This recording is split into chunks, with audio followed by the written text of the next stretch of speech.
Hello YouTube, this is Shirley426, and today we have the review of the HG Saturnix Unit Set.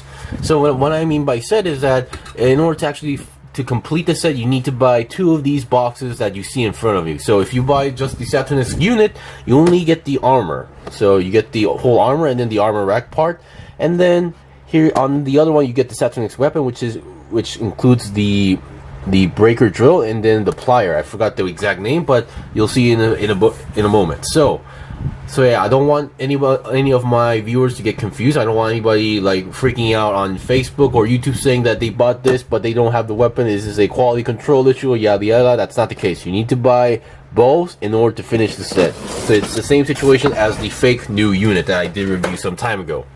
Not that long ago, actually. Alright, so we're basically going to look at each set, and then we're going to try to apply these armor sets onto the Alus Core Gundam, and then the Core Gundam 2 low visibility version. So yeah. So for those who don't know why I'm reviewing this, it's because after I bought the Gundam based low visibility Core Gundam sets, I decided to buy each of these armors because I didn't miss them. I didn't want to try them out, but I was also feeling very lazy to the point where I don't want to, keep constantly swapping out parts between like other units. So yeah. So let's see what we got. So since the weapon set has less parts, let's look at this. So the weapon set part, the Saturnix weapon set, has a much smaller box, hence we have less stuff going on in there. I say this might be like a little waste of paper, but oh well. So as I mentioned, the drill is called the breaker drill, and then the other one is called the Vise Pliers. Yeah, these are the Vise Pliers. Now I could be wrong, but based on my memory, in this whole series, this was first used in a very specific way, and then like used in total like maybe 2 times or 3 times. It was really not that used too often. Then again, it wasn't really meant for close. I mean, you could use this in close combat, but I would say this would be a very inefficient weapon when you think about it. Alright, so what you get is obviously the drill, the pliers. So the drill is pretty simple. You build the bottom section here, and then you plug it in, and you have a drill. I would assume some people might try to motorize this. That would be interesting. And then the other one is the pliers. Once again, same principle. You plug it in, and there you go. And these actually open up like scissors or pliers. I don't know. These look more like scissors to me, if you ask me. But still, as you can see, you can also extend these parts out, so to give it that extra, grapple or scissor look, if you want to do so, or plier look. Yeah, I'm not really getting the feel of pliers, to be honest, as you can tell. And then here we have the handle. So you have these pegs parts, but you can also pull them out and then change their position if you want to do so. So I tend to put it in the middle, and then you can put it on the handle so you can actually use them as proper weapons. For example, you can just put it there. Well, my bad. So let me try that again. So yeah, something like this, and then you go like that, so you can use it as a drill. So I would say this is a pretty cool looking weapon, if you ask me, because when you think about it, in the Gundam universe, we don't actually have many drill weapons. There are technically in Zeon Mobile Suit, there is a specific mobile suit out there that does use a drill, but other than that, I really can't think of another example, if you ask me. So let me just reattach the hand part. So these are the times where I do hate these type of hands, where you try to apply a weapon and then it just disassembles. So that's the way how it works. And now you have this backpack right over here. So what you can do is, of course, you have to, number one, take off the handles, reattach these on the bottom. I think this is the right direction. Yeah, these should be the correct directions. And then what you can do is apply it onto the core backpack. Now it's a perfect fit, though. Of course, there is one slight problem, is that this thing does make it a little bit back heavy, so you can see he's kind of drooping down. So you might want to use that drill to like balance him out. But still, it still works, but I don't think I'm gonna use it like this. And then we have these 2 pegs here, which I assume is for other backpacks for non-core units, so that you can use it as well. And then there is one more thing, you can actually combine these 2. So you can see, let me just take off one of these parts here. You can see there's a peg and a hole on each section here. You can connect the 2 into a much longer weapon. And then of course this is not a stable connection, which is why you use this. You pull out one, and then you connect the 2 weapons in the middle. So this does give it a more stable connection as well.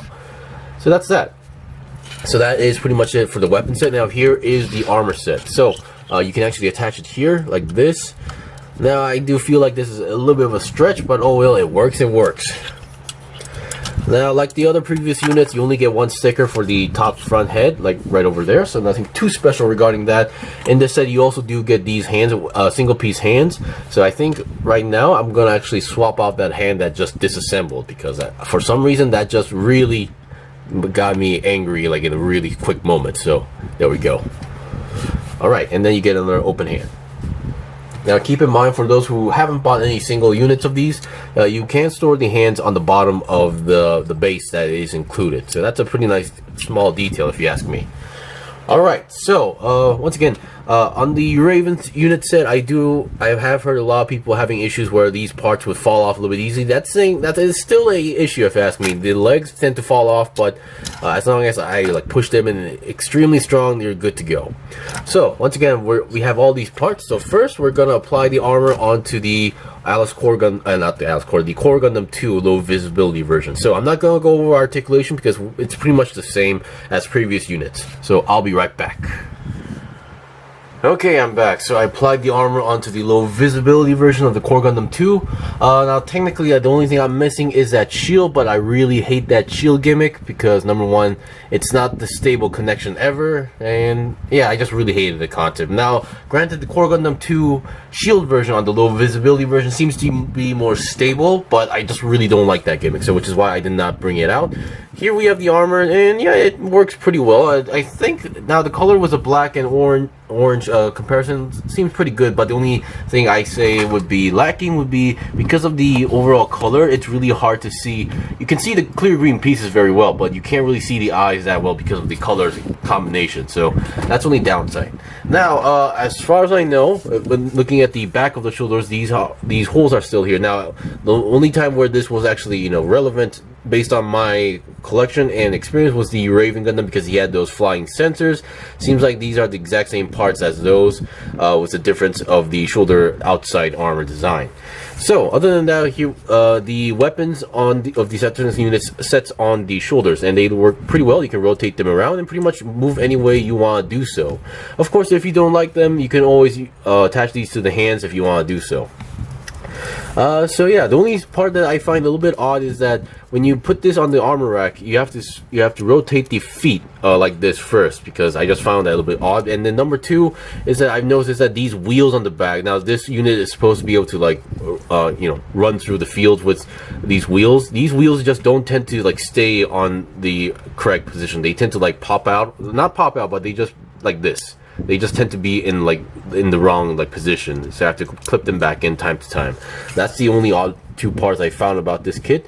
Now I'll be right back with the armor applied to the Alus Core Gundam. However, for the Alus Core Gundam, you're gonna have to use this head because you have to attach that the horns onto this one as well. And this time I'll try to hold the weapons without the shoulder connections. So I'll be right back. Okay, I'm back. So this time I applied the armor to the Alus Core Gundam low visibility version. So as the only changes on the Alus Core Gundam itself would be the head, because once again the original head cannot take in those parts. And number two, now technically the Alus Core Gundam always has this arm extension on, so in this case you have to take these extensions off and then attach the Saturnix units version onto it as well. Now this time I'm holding the weapon in with two hands like the manual mentions, although it is a little bit tricky. It doesn't really make any sense in terms of the handle direction or shape, but still it works pretty well. So I really do like it because I thought the white color may not look good onto the unit, but it actually looks pretty well. And with both hands on, this can be redesigned to look like more of a construction unit rather than like a combat unit as well. So I think this thing also has a lot of customization potential. I mean technically everything has potential, but still this does give me a certain idea to do something. Anyway, that's pretty much it for the review. So once again, if you do like this concept, do get it. But once again, there are some a little bit wobbly parts because the ankles are a little bit different compared to, not the ankles, but the feet. I don't know. It could be the balance of the kit might be wrong or a little bit odd compared to the other ones, because I do have these balance issues time to time. But it's not the end of the world. Although some people were asking me, are the shoulders still, easy to pop off, or is it still falling off a little bit easy? I would say yes. That is still an issue. Anyway, thank you for watching the review. This was the review of the HG Saturnix Unit Set. Now, keep in mind, you need to buy both the armor and the weapon set to complete the form, so don't get confused. Anyway, I still have more stuff to buy and build and make reviews out, so please stay tuned. Until then, see you guys next time.